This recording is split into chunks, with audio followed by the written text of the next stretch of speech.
не помина една недела, разговараме за друг закон од така наречениот закон за реформа во даночниот систем. Повторно зголемување на даноците за граѓаните. Повторно намалување на буџетските средства на граѓаните. Кога се осврнуваме на ваквите закони, најпрво мораме да видиме колку тоа власта предвидува дека ќе има прилив од ваквите даночни реформи, конкретно во данокот за додадена вредност, и каде овие средства ќе ги потроши. За тоа каде ги троши вака собераните средства од граѓаните на Република Македонија, секојдневно гледаме. Пред само неколку денови ви кажав и овде повторно ве прашувам, дали има потреба од ваква реформа, вакво зголемување на даноците, ако знаеме, конкретно во неколку ставки, од каде можевте да ги приберете овие даноци. Пред само неколку денови излезе последната листа на должници, која што ја објави Управата за јавни приходи, со која што покажа и докажа дека и раководството на Управата за јавни приходи и актуелните извршители во извршната власт се без концепт како да се надминат овие даночни евазии, односно неплаќање на даноците. А сега вие барате да се зголеми данокот на додадена вредност за човечка исхрана од 5% на 10%, кој што листата на производи ќе биде определена со подзаконски акт. Ексклузивно право на извршната власт. Во законодавниот дом се доставува законско решение со општа формулација, ќе се доуреди со подзаконски акт на извршната власт. Таа ќе воспостави кои производи ќе влезат во оваа покачување и внимавајте за човечка исхрана. Најосновните производи на овие инфлаторни елементи дополнително ќе стимулираат инфлаторен бран. Наместо да се загрижат зошто од проектираните даночни приходи Управата за јавни приходи не наплатила, односно, излезе податок дека правните лица, кои што се најголеми должници, со сите кои што спаѓаат во оваа листа, и должат на државата 130 милиони евра. И замислете, најголемите должници на овие на државата по однос на даноци се фирмите блиски до претходниот премиер Заев, лица блиски до вас, односно до извршната власт, кои што должат огромни суми на средства, а вие од граѓаните ќе прибирате по основ на данок на додадена вредност. Најголемите донатори на партиите ги стимулирате со јавни набавки, односно им доделувате договори за јавни набавки, а повторно од друга страна ги прибирате средствата од граѓаните, односно од нивните скромни буџети, кои што од месец за месец не можат да врзат крај со крај, повторно им го зголемувате данокот.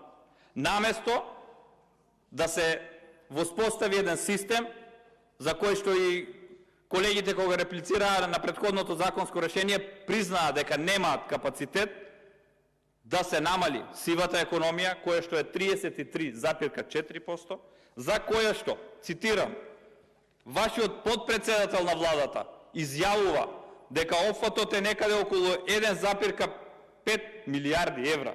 Или, да сумираме, во буџетот не се слеваат 420 милиони евра годишно, кои што се оставаат на така наречениот слободен пазар, односно сивата економија, бидејќи вие стимулирате и немате механизми да ја зауздите сивата економија и да ги приберете овие приходи, па посегнувате кон покачување на различни даноци и ставки, конкретно сега за данокот на додадена вредност.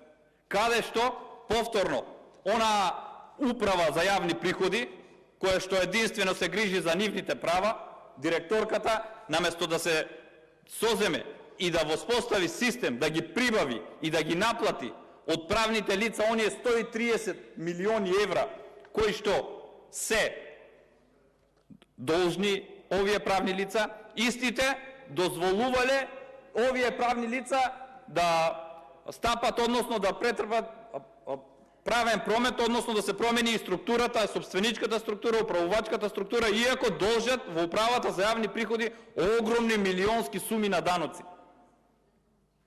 Кој го презел ова, ќе си одговара во моментот кога ќе дојде време. Тоа ќе биде многу набрзо. Затоа немате потреба од вакво покачување на данокот на додадена вредност. Потенцирам, некој нагодува дека станува збор за помал број на производи, некој нагодува дека станува за поголем број на производи, еден од колегите потенцираше дека станува збор за 4000 производи, но никаде го немаме на увид овој список со ексклузивно право на владата, односно на извршната власт, со подзаконски акт да го уреди она што треба да значи покачување, потенцирам, на човечката исхрана на данокот на додадена вредност од 5 на 10%. И доколку дополнително во однос на енергенсите не се покренеше иницијатива од страна на опозицијата со амандманско интервенирање да се намали ДДВ-то, односно да остане во однос на пелетите, исто така ќе ги покачевте. За да потоа предвидите вие, бидејќи е предложено од опозицијата, не го прифативте, па со ваше решение остана за волја на вистината на таа ставка. Но каде се другите енергенси? Доправа доаѓа зимата. Секојдневното пазарење на граѓаните им е отежнато, бидејќи парите кои што ги имаат немаат вредност.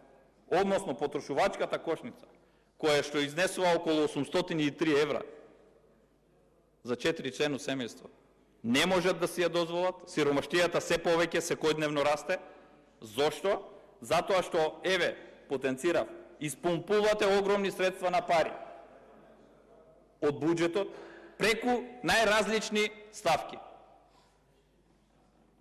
20 милиони евра оштетување за раскинување на договорот за изградба на клинички центар во Скопје, за кој што правниот тим на тогашниот премиер уверуваше дека компанијата се согласила да се раскине договорот и немало никаква клаузула за надоместна штета по однос на овој договор, за да после 2 години гледаме дека веќе се воспоставува некој систем каде што ќе се бара оштетно побарување од 20 милиони евра. За клиничкиот центар во Штип околу 8 милиони евра, еве на дофат ви се 30 милиони евра, иако знаеме дека годишно предвидувате по 12 милиони евра за исплата по однос на извршни исправи, дополнително имате 40 милиони евра.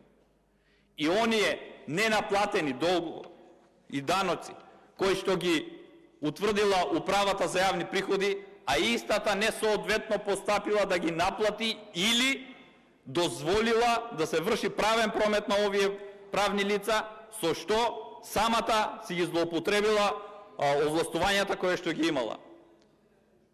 Наместо да ги наплати овие средства, а да, за граѓаните имаме дополнителни олеснувања, а не оптоварувања во нивното секојдневно живење. Граѓаните ги доведовте до просјачки стап, односно истите не можат да врзат крај со крај од месец за месец.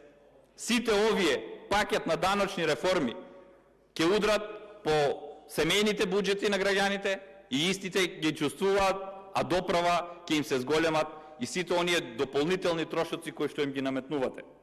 За сето ова неодговорно работење и за сето ова кое што во моментот се предизвикува со овие даночни реформи, набрзо некој кој што требало, а не спровел соодветна контрола на самото полнење на буџетот и на самото исполнување на обврските, ќе мора да одговара. Но посегнавте и посегнувате во одредени измени на законите за да се спасите. Меѓутоа, во однос на сето ова, постојат документи врз основа на кои што ќе се утврди кој навремено и благовремено не постапувал да ги наплати приходите кои што иследуваат на државата согласно позитивните законски прописи. А вие предвидувате за оние кои што плаќаат, оние кои што редовно си ги намируваат давачките, дополнително, секојдневно по одредена сума од семејните буџети да им кратите и да им земате со цел да имате повеќе средства на располагање за недомакинско трошење, односно да ги распродавате и да ги расфрлате по ваши блиски правни лица. Затоа набрзо ќе дојде одговорност за сите. Реплика.